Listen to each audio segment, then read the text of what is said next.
Hello and welcome back to Trail Treat Thursday. Now I'm super pumped about this one, guys, because we are going to be dehydrating our own ground beef today.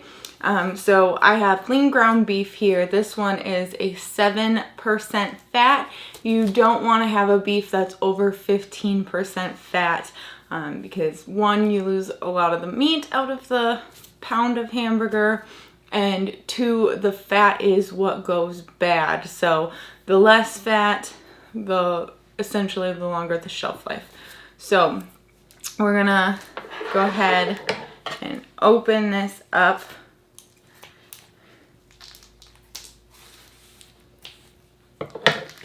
And get it into our bowl.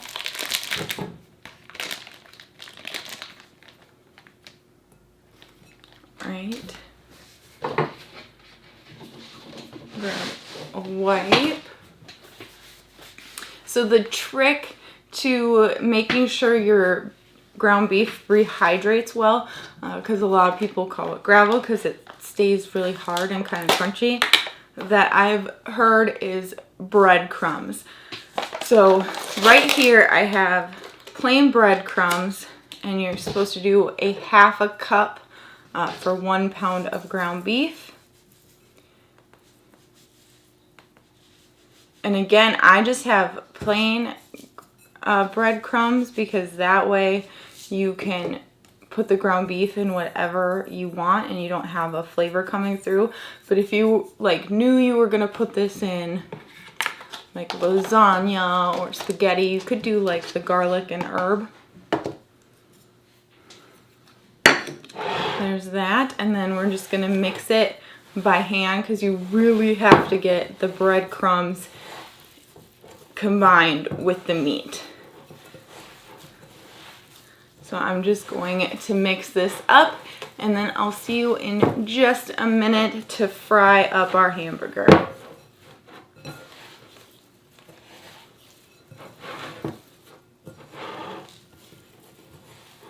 Alright, so now we have our ground beef and breadcrumbs mixed together so good that you can't even tell there's breadcrumbs in there. So I have that in a bowl next to my frying pan. I'm going to turn my heat onto medium. A little higher than medium. I'm going to put it on 6. So we're going to take our ground beef, put it in the pan, let that sit for just a minute. And we're going to swap out the bowl that we had our ground beef in for the strainer, and the strainer has paper towels in it so that it can help catch the grease that does come off the hamburger. And we're going to blot it after, which I'll show you.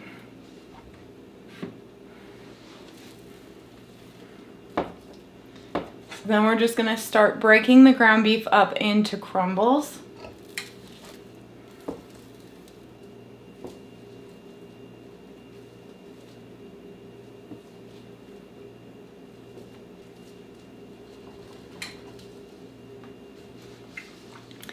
Now it's going to be a lot stickier than your normal ground beef because the breadcrumbs are holding everything together. So just remember, you're going to have to work this a little harder than regular ground beef.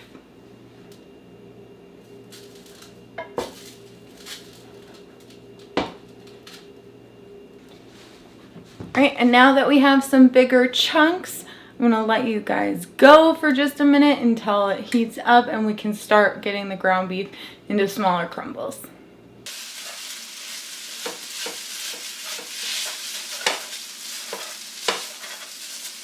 Now we're getting closer to done, and you want to make sure that your crumbles aren't too big, but they're not too small either. They can't be too big because you need to be able to dehydrate them thoroughly. But you don't want them too small so that when you're eating it after it's rehydrated, you can actually get a good bite of the beef.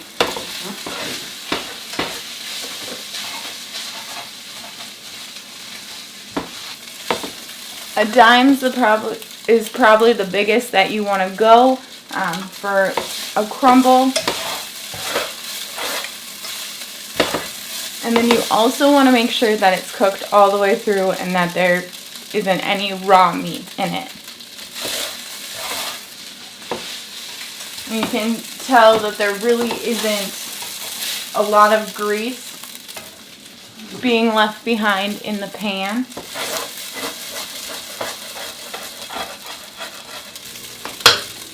So there isn't a lot of grease that's being left behind in the pan. I'm using a slotted spatula to transfer to the colander so that we lose any grease while we're transferring as well. So I'm going to turn off the burner.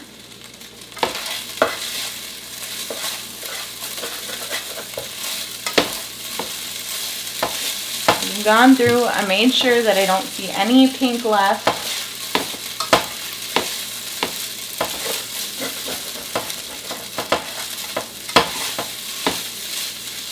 I'm going to transfer a spatula full at a time and then blot. So I already have paper towel in the bottom of the colander.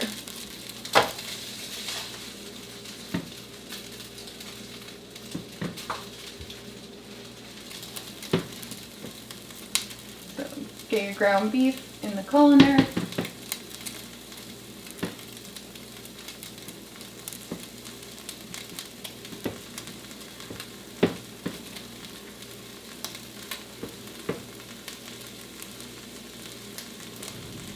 And just be careful because it is hot. You just took it off the stove and then you can see that there is some grease even though we used really lean beef.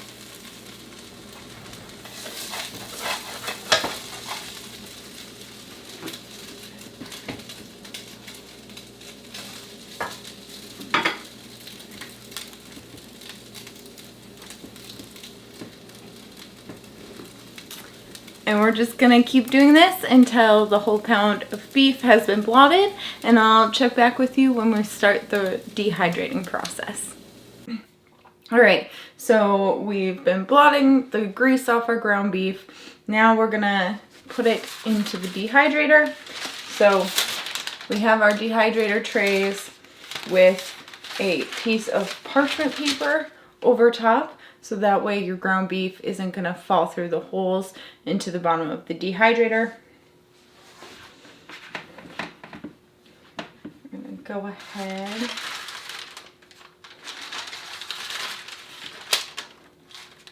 scoop this on.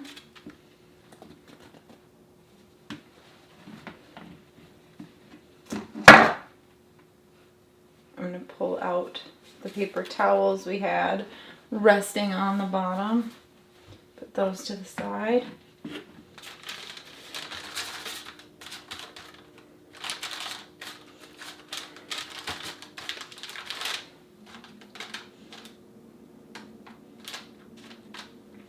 You're just gonna scatter it about. And if you see a piece that you think is too big and isn't going to dehydrate right, just break it down.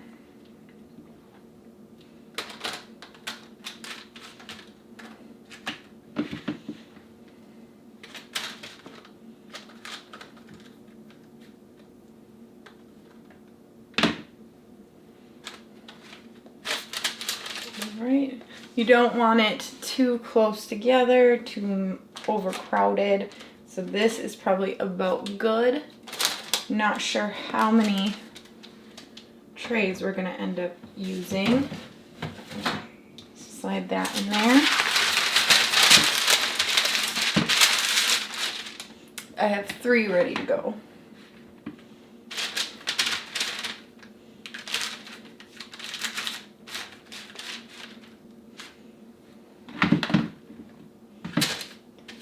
And that beef is still a stickier texture because of the breadcrumbs.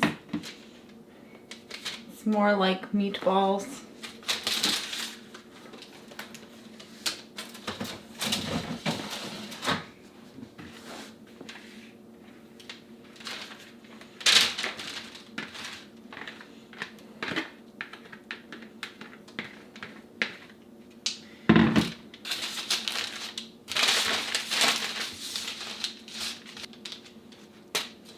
And it looks for my size dehydrator, which is a large one. I'm going to use 3 trays.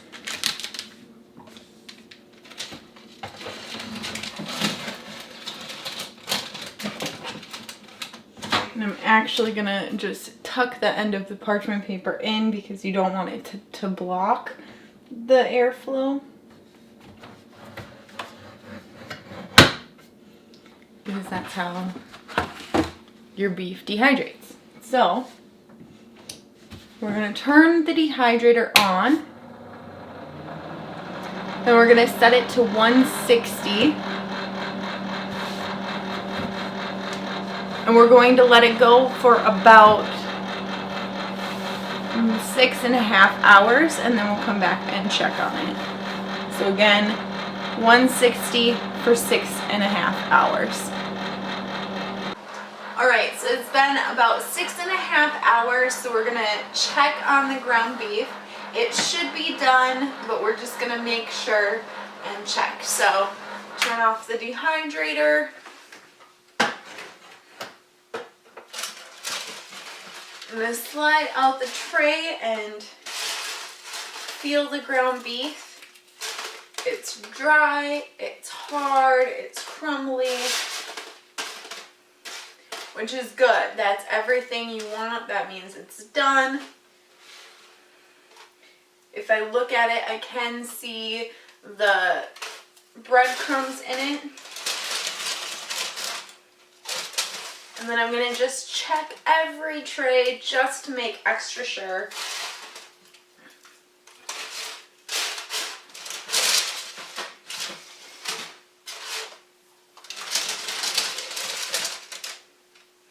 Alright, and each tray is done.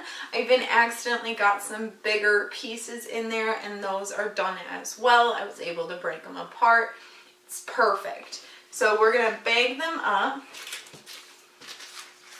And I'm going to bag it up into 2 Ziploc bags because I have 2 different things that I want to try with this.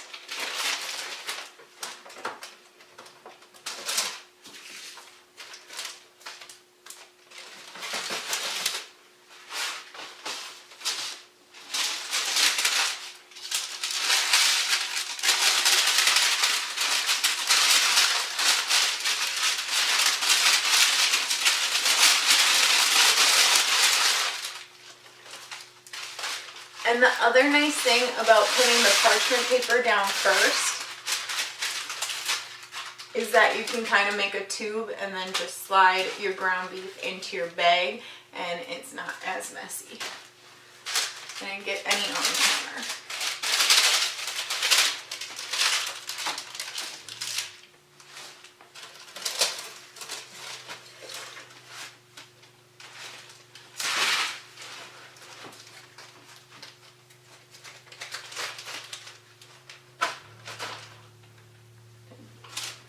So you can see.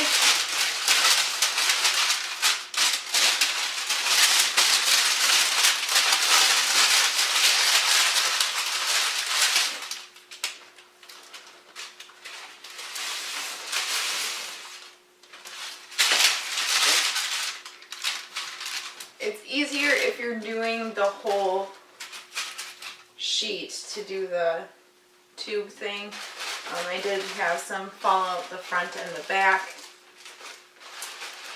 So that's what half of it makes, and like I think this is a quart Ziploc.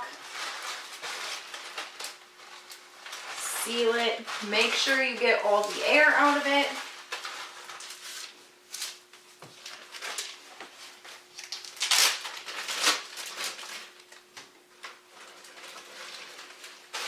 Alright, again, it fills about a quarter of the bag up. Seal it tight, make sure you get the air all the way out of it. And so you can store it in a cool, dry place like your pantry. If you're not going to be using it for a while, you can definitely store it in your freezer. It'll keep longer that way. I'm just going to store it in the pantry because we're going to be using it pretty quick. So stay tuned for that Trail Treat Thursday. Don't forget to subscribe so you don't miss it, and hit that notification bell just to make extra sure. And I can't wait to see you guys on the next one.